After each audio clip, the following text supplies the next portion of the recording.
So our parents were out of town one Friday night. We were bored teenagers. We were both 16 and decided we'd take his car and his dad's blue light and go out and play cops and robbers on the edge of town. Okay. Right? So we backed the car up, right? We saw this station wagon coming down the road. We turned on the blue light and pulled it over. Guess who it was? Who was it? The sheriff. Oh! What's up, everybody? My name is Adam, and I'm the host of the UKnowAdamTsang podcast, the show that is dedicated on bringing on passionate people, learning about their stories, and delivering value to entrepreneurs. So if that's what you're interested in, go ahead and follow, like, and subscribe. You know what I'm saying? How's it going, guys? Welcome back to another episode of the UKnowAdamTsang podcast, where you get to know a little bit more about people, passions, and all things business. Today, sitting across the way, I have Mr. DeWayne Grice of Grice Connect. DeWayne, welcome to the show. Well, man, I feel like I've really made it now. I'm on Adam Tsang show. Come on, don't do that. Don't gas me up like that. That's not a gas, man. How many years have we been talking about Grice Connect and your businesses? Yeah, we've been doing that ever since I got back. When saucy shrimp was the boiling shrimp, I think we kind of like sat down and kind of talked about everything. Well, we go a little farther back than that. I can remember you playing on the ground of the restaurant, the old Peking there, man. Easy We go way back. I don't like people knowing how old I am. I didn't change your diapers, but I was there at diaper time. Well, welcome to the show. Glad Thank to have you here. For those people in Statesboro that have been living under a rock and don't know who you are, please give me a little bit intro. Well, I'm DeWayne Grice, and we established a local news product here called Grice Connect. Grice Connect is a hyper-local digital online news service. We actually started it in 2017 as a hobby while I worked for the local newspaper as their business editor. And then in 2019, when things kind of shifted at the newspaper and they went to a 3-day-a-week publication, I saw the opportunity to really bring more immediacy to news to the market. So we made a decision, my wife and I, to go full-time into this business in 19. So from 2019 to today, and there's a lot of ground that we covered since that period. You know, we launched with a business model in late 20 to monetize the site and really push forward, and then COVID hit. So it was a curse and a blessing, as it has been for many of us in our business model. So we kind of set on the model. We self-funded it for about 24 months, and it gave me an opportunity to really build a really cool organic product that I think people like. Yeah, I mean, you know, I think we look to Grice Connect as a news source, right? I think the one that stands out to me is really when hurricane season comes and you are always just like delivering the news in the fastest way possible, and you are a trusted source because of that. It all began with Hurricane Matthew back in 2016. That's where it's interesting that you noticed that. Yeah, you know, we started Lori and I ran a humanitarian effort in 16 when Matthew hit. I don't know if you were here in 16. I was here for that. As you know, one of the power companies had a significant portion of their plant destroyed, and we had a significant part of our community without power for up to 2 weeks. Mm-hmm. And that, you know, when your power's out and your refrigerator doesn't work, it creates a humanitarian issue. So Lori and I kind of run that from my personal Facebook page because there was no local immediate media to get information out. So that's when we put Bullitt County VOAD together, a nonprofit, which has memorandums of understandings with other nonprofits. And the goal and the mission of that is to prop a community up for 3 to 5 days until the FEMAs and the GMAs and the Red Cross and all the Good Samaritan organizations can get on the ground to help us, right? So in doing that, we named it Bullitt County VOAD. And in 2017, we had over-prepared for the Hurricane Irma. Matthew was first, 17 was Irma. And Brunswick was hit pretty hard, if you recall. So we took a lot of resources. Ted Wynn, our public safety director, authorized us to release the resources. We didn't need them here to that community that needed them. So we took a tremendous amount of resources to that community. And really, this was a phenomenal story, right? For 3 days, we spent down there doing incredible things. But the community saw Bullitt County VOAD. And they thought I was a county employee using county taxpayer dollars to do so. Uh-huh. So on the ground down there, while I'm being literally people in line for almost a mile to get a hot meal. Wow. I'm being mutilated on social media. You know, why are you spending my tax dollars? Which, I mean, which is really a little weird because we're helping folks, right? Sure. If you were tax dollars. So I made a decision right then. I called Mandy Edwards, who handles my wife's and handled my website and social media platforms for me. I called Mandy and I says, Mandy, I want to create a site with my name on it so people know it's me. So that's how Grice Connect became. It really came out of a disaster. Got you. Because the idea with Grice Connect, what we do with VOAD in a time of need is we connect resources with opportunity, right? Mm-hmm. So that's why I didn't call it Grice News, because I never intended it to become the news channel that it's become now. It was really all about just an organic movement to connect people, but people to know it was me. It was nonprofits. I wasn't stealing tax dollars and abusing my salary, which is ironic. I've never been paid one penny for any of that. Don't get paid much for Grice Connect, right? Yeah, in building a new business, you know what that's like as an entrepreneur. But yeah, so it's interesting that you see that, because that's we're disaster first. We thrive when a community is on its knees, and we have a lot of great examples of that. Hurricane Dorian with his college students that we helped come in and put a group together to adopt those kids and get them through the Little Lots Creek fire. We had the 63 people that were burned out in those 12 units. I could go on and on with stories, but that's kind of our model, and maybe we'll get into that, is a solutions-based journalism model. Absolutely. So we're really reinventing the way local news is delivered, but really the whole thought process of local news. So you've been in news for quite some time now. Yeah, now so you're telling my age, right? So you're playing me back. Take me through that. I started, really my very first job in the media was in high school at a local radio station in my hometown of Claxton, Georgia, 20 minutes from here. From Claxton? Yep. I grew up in a town known for two things, fruitcake and rattlesnakes. Okay. And I survived and escaped both. Okay. Congratulations. Thank you. It's a lovely town. Talk to me about the fruitcake. What's the deal with the fruitcake? Well, let me tell you, that is an entire story. I'll connect you with the Parkers, and you need to have them on and hear the story. Okay. It is a phenomenal success story. It is probably the most powerful first entrepreneurial story that I knew about as a child. It is a remarkable story. I can't tell you in a few minutes, but it's a great product, but it's a great philanthropic story. So I'll tease your viewers, and maybe we'll connect you to the Parkers when they come on and tell their story, because it's a fascinating story, and as is the Rattlesnake Roundup, which is now called the Wildlife Festival.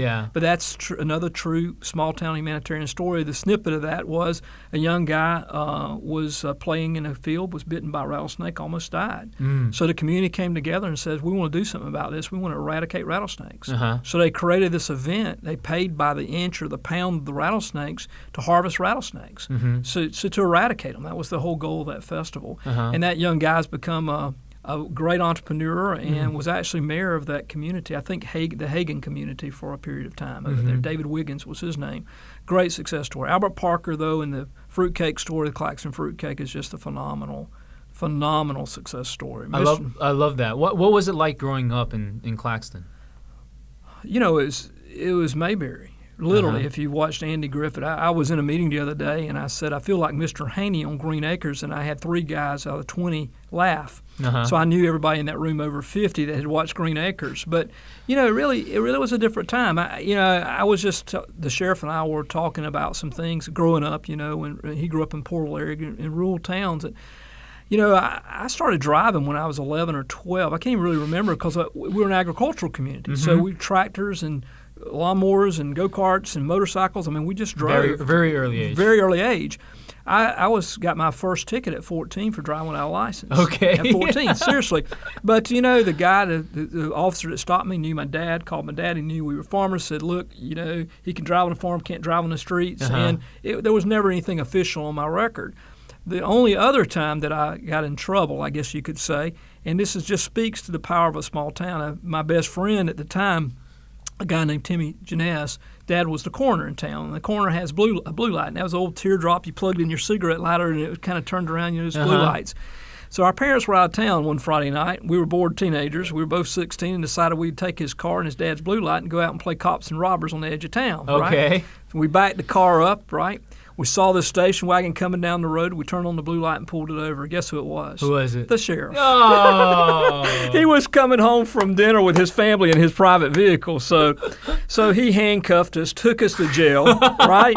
Treated us like hardened criminals. And I will never forget, he walked in and says, boys, the judge and the jury, I woke them up. They're coming in. They're going to deal with this case tonight. You know who that was, right? Our parents. Oh, really? Yeah, our parents were the judge and the jury. Let me tell you, I'd have much rather seen a judge and jury than them. But I don't think I've ever broken a law since then. Yeah. You know? But none of that was on my record. Sure. Right? And so I'd be in juvie today. Yeah. That's what growing up in a small town's all like. Everybody knows everybody. That's right. When I did the presentation to Village Media and our investment group for Grice Connect, I tell a story that I tell a lot when I'm speaking about this is what growing up in a small town's like, and information in that period of time. So we had 3 sources of information: newspaper, television, and radio, right? TV stations was the Savannah stations. The only time we saw the Savannah stations was something bad, right? Jim Hildebrandt was great. He'd come up and he was the predecessor of Dow Kennedy, but he was just in the same mold, just like Dow does a great job telling the human interest stories. But other than the Dows or the Jim Hildebrandt stories, the only time the big stations come to town was something bad, right? Yeah. So you got your local news from the weekly newspaper or the radio station. The radio station was very strong at that point. So 11 o'clock, the whole town come to a stop, Monday through Friday. The farmers stopped farming. The plants shut down. Everybody paused at 11 o'clock. You know what they did at 11 o'clock? Turn on the radio? We turned on the radio, and the local Don Sports, the local radio announcer, would come on, and he'd call down to the administrator of the local hospital. And they would read at 11 o'clock every morning the admissions and discharges of the local hospital. Interesting. Then he would call over to the funeral home. There was an African-American funeral home and there was a white funeral home. He'd call the 2 funeral homes and he'd ask who's deceased. And then he would have some little snippets of information, news, and gossip, I guess. But that, people say, well, wow, imagine with HIPAA trying to do that now. But why that was important was we were a very rural, agricultural-based community. If a farmer's in the hospital, his crops are in the field, somebody's got to help him get the crops out of the field, right? If the mother's in the hospital, somebody's got to take care of those kids. And you're a family. Everybody knew everybody. So, and the same with the hospital, in the funeral home. If somebody had deceased, the obituaries were very important. The other thing we had on the water tower was a siren. That was before two-way communication and cell phones and all this technology. And so if there was an emergency event, the siren would blow. And the number of times it blew, circled, would tell you what quadrant of the county the fire was in, right? Interesting. Yeah. So everybody would know 1 time it's in the city, 2 times it was in the southwest corner or whatever. So we all knew somebody who lived in that area of the town, right? So instead of getting in our cars and going out there, what do? Turn on the radio. Because we knew Don Sports would be on the scene in just a few minutes reporting live from the accident or live from the fire. And so he would let us know whose home it was or whose barn it was, or if the fire department needed more help, come help, or whatever the resources were. But that was a connectivity. That was there was a social capital. There was a solutions-based magic to that I'm trying to recreate now. We all have, I've laid my phone down, we all tote a pocket computer now that has more computing technology than what the Apollo did to put the first man on the moon, right? In our hand. We're the most connected we've ever been as a society, but we're the least informed. And algorithms, analytics, all the magic that you understand I knew nothing about, is the reason for that. On Grice Connect, my wife, who's much younger than I, she will tell you, and I completely agree with that, and my daughter, who is 21, a senior at Georgia Southern, Grice Connect, we're all 3 administrators of Grice Connect, but we all 3 see different stories on the algorithms of our news feeds with Facebook. Facebook decides, based upon our algorithm, my personal algorithm, what news stories I see. So the only way someone can actually see everything we're reporting on without being filtered by Facebook is to go to our website or subscribe to our daily email. That's amazing. It really is. So your first job... I'm sorry. No, it's okay. I got slipped away from that. Yeah, I loved it. But local radio station. Local radio station. In high school, my best friend Darren McCoy, who's the probate judge, best man of my wedding. We've been friends since grade school. He's the judge of probate court over in Evans County. Got me the job at the local radio station. And what did you do there? I was an announcer. Back then, you had records, LPs, 33s, and the 45s. And what was the music that they were playing back then? It was country, country format. I remember the big hit. This was in the 80s, and the big hit, the first country music band that I remember that hit it big was Alabama during that period. And they had this song called Roll On. I can hear it in my head now. And I just say where one of the guys actually just passed away in that band last week. It was kind of funny that you asked that. But that was my first. And then my second job was here at Statesboro Cable TV. My godfather, who actually lived, we were backyard neighbors in Claxton, a guy named Lee Johnson, was the general manager and part owner of the local cable company, and he got a summer job here working with him, and then I did a co-op program where I would work a semester and go to school semesters the way it was supposed to work. It didn't really work that way. I pretty much worked straight through, and he helped pay for my college education, that and working as a paramedic firefighter. And did you go to school to learn kind of broadcasting? I was a comm arts major initially. Okay. I graduated later, as a non-traditional student, after my child was born, actually after Grice was born, I went back and finished my degree in entrepreneurship and business, small business. Yeah. Close to 6 hours away from my master's that I never finished. But yeah, so I was a comm arts first time around. So then we established, while I was at Northland, we were pioneers in the local cable television insertion product. So that's when we were able to put, that was when CNN and ESPN and all these channels were in their infancy stages, and they brokered this deal to allow local cable companies to insert 30-second commercials to our local audience. So we were pioneers in that here in Statesboro. And I just got in on lucky enough to have the right connections and the right relationships to get into that with him. He opened that door for me. And then we saw the opportunity to create a local news product. And, fascinatingly enough, there was a lot of things in the environment that was very similar when we created that local news product. And this was in the 80s, late 80s, early 90s, when I created Northland Cable News. Statesboro Cable sold to a company called Northland, and then we created an NCN product. And then we created Cable Ad Concepts, which was a management company to run the marketing, news, and advertising divisions for Northland Communications. So that was kind of my lineage. And then in the late 90s, after the Olympics, I developed a really good relationship with a guy named Lewis Massey, who became Secretary of State of Georgia and ran for governor. I subsequently took a leave of absence from my job at the cable company to run his campaign for governor. And created, I was part of the team. It wasn't wholly me, but to help do that. It was a wonderful experience. I created a company there, a political nonprofit consultancy, and operated that for about 3 years, and I sold that. Came back to Statesboro, really trying to figure out what to do. And my wife and I, we'd been married 12 years at the time, decided we wanted to have a child. We had a child. And then 18 months after after Grice was born, my wife developed cervical cancer. And we did not think she was going to make it there for a while. It was pretty serious. Wow. And so I become focused on being a dad, and just really kind of did that until my daughter didn't want to see me at school, dropping her off or picking her up. And then at that point, I'd worked in my wife's photography business, and we'd built that up to be very successful. My wife's, as you know, Lori Grice, very acclaimed photographer. And I started working as the business editor of the local newspaper. And I did that, as I said, until I started Grice Connect. So that was kind of a long history of what got me here. In here, was there ever... I hear the nonprofits, but, was there always kind of like this entrepreneurial thing that you were chasing, or was it more of something that came to you? Oh, no. I mean, I think, like all young entrepreneurs, I was very focused on power and wealth. That's why I got involved in politics. That's why I got involved in business at the highest level. And but cancer is a great equalizer, a great leveler. I was in my 30s. Didn't think I could have a child. I had a miracle child and not sure whether my wife was going to live or not. And I'll be honest with you, that reset our lives. Yeah. We decided it didn't matter how much fame or wealth or power I had. It all come down to the number one thing in life, and hopefully you'll have an opportunity to experience this, is being a dad. The success in life is you.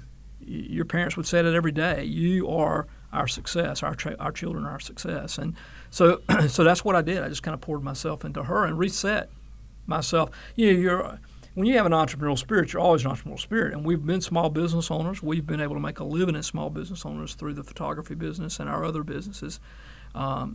So you always have that. But I think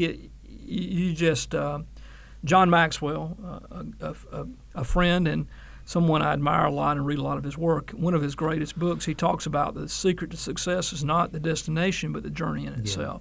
And most people who really focus on that destination, as I did when I was younger, I wanted to be governor or U.S. senator or whatever. I had my sights set very high, and I was on a path to get there, right? But through that process, I got to get to know some very powerful, very wealthy people. And I'll be honest with you, they were some of the loneliest, most miserable people I'd ever met in my life. But it was people that, as John says in his books, they were focused on the destination, not the journey. And so they become so focused on that destination that they left a lot of people in the tracks, including their family, their friends, wives, kids. They're all gone, right? They didn't have anything to do with them. So you got this position that you fought for, but you're there with no one to enjoy it. I think you bring up an extremely valid point here. Oftentimes this actually doesn't get discussed much on this show, and I'm glad that you brought it up. And it's, that journey is what brings that satisfaction. Oftentimes people see like the fame, the wealth, and that's what really kind of like moves them. But if that's what you're chasing, nothing is ever going to be enough.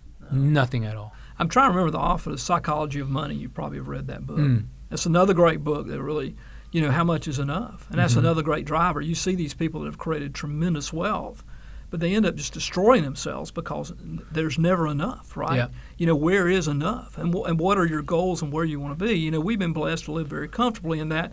I've never missed a meal. I've always had shelter over my head. Now, we've had some tough times. Anybody in small business has had tough times. And when you step into an arena like I've stepped into, it's $783 a day to run Grice Connect every day. So every time I add an employee, it's $138 more per day. Yeah. The economics of that, people are amazing. They see it's a website, and they have Facebook, and it's free for them to post something on Facebook, right? Yeah. But even if you send me a press release, it's still got to make it to my site. Yeah. So I've got to pay an employee to put it on my site, and then I got to pay to run the site to put it on. That's right. So people don't see that. So we run 8 to 10 stories a day at a cost to me of $25 to $100 per story, based upon how that story came through to us. If we wrote it, if we strung it, So it is an entrepreneurial journey. Yeah. Take me back to kind of like this reset. Do you remember kind of like feeling the emotions during that period of time? Finding out that, that there was cancer. I mean, was it easy for you to kind of like, okay, reset, this is the next path, or did you just spend some time understanding kind of where you guys were at? Do you remember that at all? Oh, very vividly. How would you ever forget that? I mean, we had a second opportunity in life, and we made a pact with God that we'd do the work of 4 people if He'd spared us, and we would make a difference. We'd work every day of our life. God, if you spare us, we're going to work every day of our life to make a difference for the people who it means the most to, our friends, our family, our community. And, people wonder what my motivation is sometimes because they see it's not financial. I drive a 5-year-old car. I live in a loft apartment above my store. We don't have a lot of material wealth, right? We're comfortable, but we don't have that, and people are perplexed by that. We're in a society where they are. But the older we get, my friends tell me how smart I am and how they wish they would have taken the journey that I took.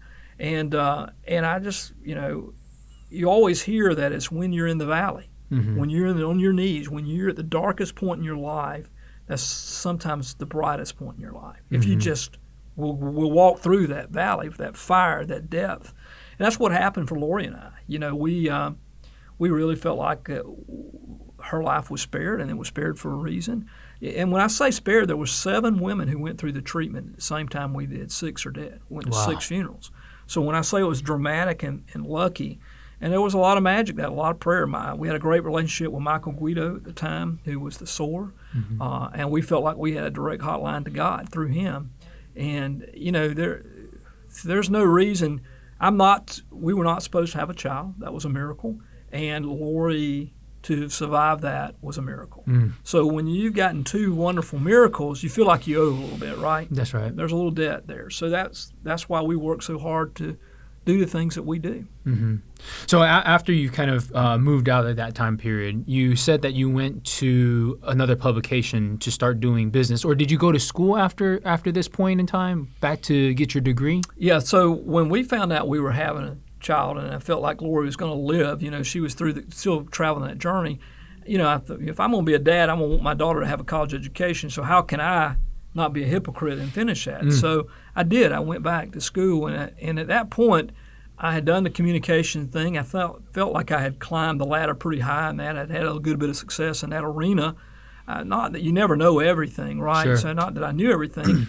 But if there was an area of weakness that I felt like I needed to be a little stronger, it was the business, right? The financial side, the entrepreneurial side, and all that. So that's when I met Dr. Richard Stapleton, who became a mentor of mine, still is today. And he was the director of the entrepreneurship program at Georgia Southern and ran the Small Business Institute for Georgia Southern. And he befriended me and kind of became a mentor to me and led me through that journey of getting an entrepreneurship business degree. And it was probably one of the best things that I ever did. And what'd you do with that after that? So you got your degree, and then what was next? Well, still the entrepreneurial spirit, we still we created different companies, and really probably the most success was the photography industry. I mean, Lori become a world-renowned photographer. Her client list are some of the most incredible families throughout the world. And, to have the ability, but I think everything in life prepares you. It goes back to that journey, right? Everything's prepared me to be at the point that I am today with Grice Connect. Love that. And I think that was just one more step of that journey, right? I can't say that I did something dramatic. I didn't found a Fortune 50 company or do anything like that, but that wasn't really my goal at that point. Sure. My goal was to get a good education, to have something that, that I wanted my child to have, and gain some knowledge and develop relationships, right? Because that's what it's all about with the relationships, and it was pretty fascinating. You kind of started working a lot in the business. When did you go over to the Statesboro Herald and do the column with like the small business? Because that's actually like from what I remember, that's kind of like where I start seeing your name pop up time and time again. Yeah, it's kind of interesting because a lot of people. It's funny. I'm trying to remember the person who said I spent 40 years to become an overnight success, right? So a lot of people, when I started Grice Connect, started doing this, and it's funny. I had a lady today say, "I really love your blog. Enjoy your blog," or I read some of your Facebook posts. But who are you? To be the media guy that you are in our community. Who are you to be that gatekeeper? Who are you to be this person? And they have no idea of the path. But a large part of that is because I haven't spent a lot of time sharing that journey and that path, because that's not really important to me.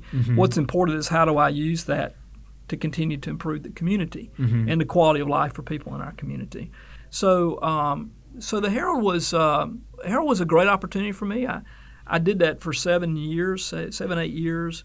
And I followed Jan Moore, who, when she was elected mayor of the city of Statesboro, they reached out to me and asked me if I would take over that column, and I did. And I loved it. It really gave me an opportunity to step back into the media arena, which I had been out of for several years at that point. And then you were doing photography during that period of time. Yeah, my wife's the photographer. Yes. I run well, the you business. were doing the business, yeah. Right, yeah. I had the business side of it. But we were a pretty good team in that. Yeah. But that was it was not a full-time job. It was I worked multiple full-time jobs, and so that's kind of the way that worked for me. But it gave me an opportunity to get my name out and really an opportunity to get back into that media arena. But what it also did was it gave me an opportunity to look behind the curtain at the Statesboro Herald and see what was happening not only to the local newspaper but to newspapers all over the country. And I think it's shifted, right? Like, the newspaper or new publication business has changed drastically. Well, I'll give you an example. I'll give you the facts. In 2006, when the iPhone was launched, the newspaper industry in the United States was a $49 billion industry. I just saw some numbers. They're in a $4.5 billion industry today. Yeah. So in the last 7 years, Facebook alone is a $110 billion industry, right? So they've taken it and some, right? Yes. Facebook, the digital media. So you just look at those numbers and see what's happened, right? That's right. My dad always says, follow the money or follow the sex, and you can figure it out, right? Sometimes a little bit of both, right? But yeah, so if you follow that path and that money, you realize what's happening. And, there's a lot to be said about the newspaper industry. And people say to me all the time, oh, you're going to put the Statesboro Herald out of business. That is not my business plan. That's not my goal. I believe a strong local media, all right? A strong local media is very vital to the success of a community. I agree. And there are things a newspaper platform can do. They can write more in-depth, more research, more investigative type stuff than I have the resources to do, because they're printing paper to do that. I think there's a need for local radio, and I think there's a need for the Savannah stations too. I think I've never ever in any business I've ever been in been very focused on putting my competitor out of business. Sure. I want to help my competitors because I think we all become stronger, right? Competition is good for all of us.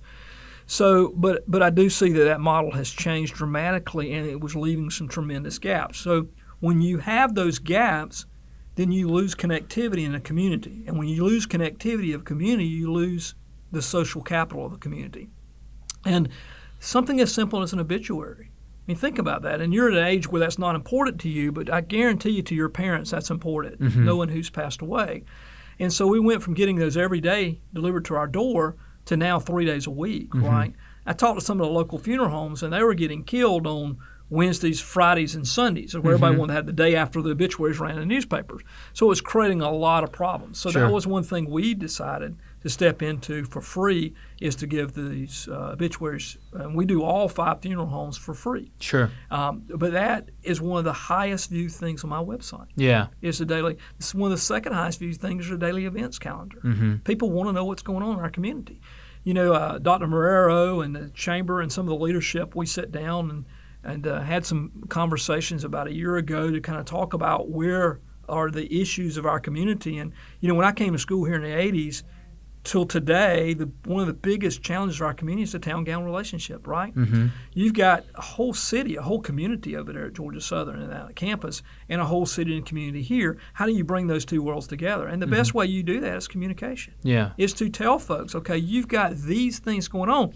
Just look at the Gretsch School of Music recitals over the next 3 weeks, 4 weeks for these final recitals. Yeah. I mean, these tickets would cost you $100, $150, $200 if you went to Fox or you went to the Mark Arena to see this level of talent that you can go watch for free. Yeah. Right there. And, you know, the PAC performance, the Averett. I mean, there's just so much that we can do. And people think, you know, they think about the students in a perspective, and I was a student at one point, you know, and there are a lot of people in the community that just seem like they just want the money from the students, but they don't want the students ingrained in the community.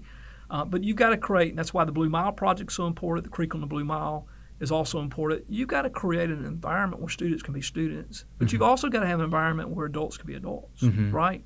And you've got to figure a way to bring those together. I don't know if you've had Al Chapman on this show. I haven't yet. You need to bring him on. Yeah. Because Al you talk about an entrepreneur who's figured it out. Yeah. Al's one that's figured it out. Absolutely. And he's done something that I haven't been able to do in 30 years, in 3 decades since I was a student at Georgia Southern. And he's figured out a way. I don't go to Nats Landing after 5 o'clock, right? But I ate lunch there a lot. At Del Sur, I ate lunch there a lot, right? So he's created a coexisting scenario. And I think that's pretty magical what he's done there. And so we as a community need to have Al in the room. Absolutely. Right? Absolutely. And those type of people doing what you're doing right now, telling these stories. That's right. What is on the horizon for you? What's next? So the whole goal with Grice Connect is rescuing local news. And when I say rescuing local news, we want to do local news differently. I want to go back to that siren moment. I want to go back to that 11 o'clock moment, right? Dale Carnegie says the most magical 2 words any human being will ever hear is your first and last name, right? So we as journalists, and I count myself as one because I was a journalist, I guess, there was an era of arrogance, of egotisticalness, we were the gatekeepers. We decided what was news and what was wrong. Well, now the gate's been kicked open, right? Anybody's got a social media account now is the gatekeeper. You can put whatever you want on whenever you want. So, but there's still that error of journalism, professionalism, and there's that balance, right? So we got to figure out a way in local media to allow the citizen reporters, the citizen journalists, right, to come in and have a platform where we can tell their stories in a throttled way that way we validate the stories are real, right? So you're not having this fake news scenarios, or you're not having these partisan websites or agenda-driven Facebook pages, because you've got this blend of generations. You've got people my age and older that when Walter Cronkite told them something, or Dan Rather told them something, it was the gospel, right? So they have that trust of local news. So if they see a Facebook post, right, that you and I know is fake, but they see it in an official-looking format, all of a sudden they believe that's real, right? So then you get this dichotomy of confusion, I guess, if you will, of what's real and what's not. So you got to have a little bit of a gatekeeper. You got to have somebody with some credibility and some resources to do that. So what we want to do is create a model that we can replicate in every community in America our size. Because look at the newspaper industry. You've got a lot of newspapers weekly newspapers specifically that are owned by people that are retirement age or older, right, with no succession plans. Sure. So what happens when those little small, you take the Claxon Enterprise or the Metter Advertiser or the Tatnall Journal, you make those papers disappear, then you've lost the only source of connectivity to that community that is a vetted, credible source of connectivity, right? Now, on the flip side is I tell people all the time, if you can watch Grice Connect and tell how I vote, you call me, right? Because I'm doing something wrong. And the other thing is you'll never see an editorial or an opinion on Grice Connect. People don't want my opinion. I've been married almost 35 years. I can tell you, people do not want my opinion. My advice or my opinion. But, there's a lot of truth to that. We want facts. We don't want to know. We don't want you telling me. And I think there's a little bit of that arrogance in media alone, especially electronic and television media. There's an arrogance of the media telling you what they think you need to know. Sure. I don't want to do that. I want to give you the information and let you make that decision, because I believe anybody intelligent enough to read my columns or go onto my website is intelligent enough to make a decision for themselves. So we're not looking to do that. But I'm wanting to create a sustainable local news model, doing it differently. We're not doing the traditional model, as you know, is a click-based impression model. So we do not sell ads on Grice Connect. We sell sponsorships, and we as our share of audience, we do a share of voice model. So as our share of voice increases, as our audience increases, we allow more people in. So we throttle the number of sponsors on our site because we want it to be successful for them, and we don't want to overburden our readers, right? So as that grows, we'll bring more people into the arena. And it's this double-edged sword. I have to have the revenue to hire the staff to increase the content. But the sponsor model that we use, and we've launched this thing called a Community Leaders Program. And it's our partner, I've referred to them, Village Media out of Canada. We partnered with them in April. Village runs 90 of these sites, digital-first news operations in Canada. The newspaper collapse was a little faster in Canada than it was in the U.S., so now they've got an investor that's helped them match 14. It's a competitive process. We applied to be a member of this organization. So it's a competitive process. So we're the third of 14, and we're the rural test model. So they want to see if they can take this model and make it work. So one of the things that they're successful with is the Community Leaders Program. And the Community Leaders Program is we want to identify with people in our community that want to be known for their philanthropy. They want to be known for what they do for the community, not what their business is, but the difference they're making in our community, right? To me, that's what a true leader in a community is. Success with your product, I'm not saying that's easy, but anybody can do that. But take that success and be good to your employees, be good to your community.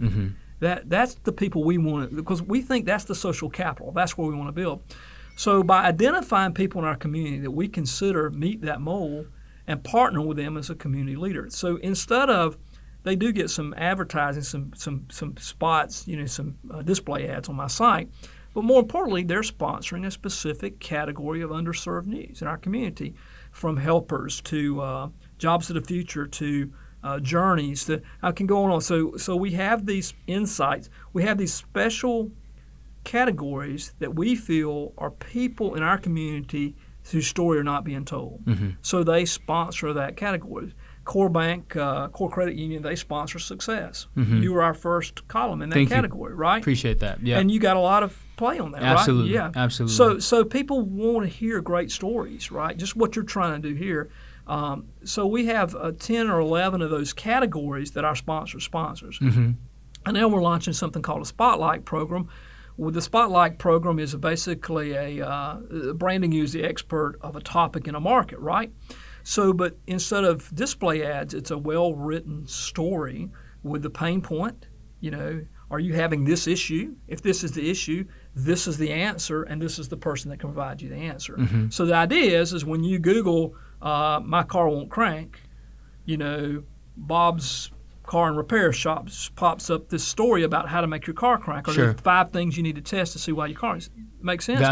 Valuable. But it's content, really strong content that's evergreen on our site forever. So you buy, instead of spending several $100s for a display ad or a paid ad, you're doing sponsored content that you can source to it. So it's just a different way of thinking. I love that. But it's a process. It's not only a different way of thinking, but it's a way of navigating people into an arena very differently. Mm-hmm.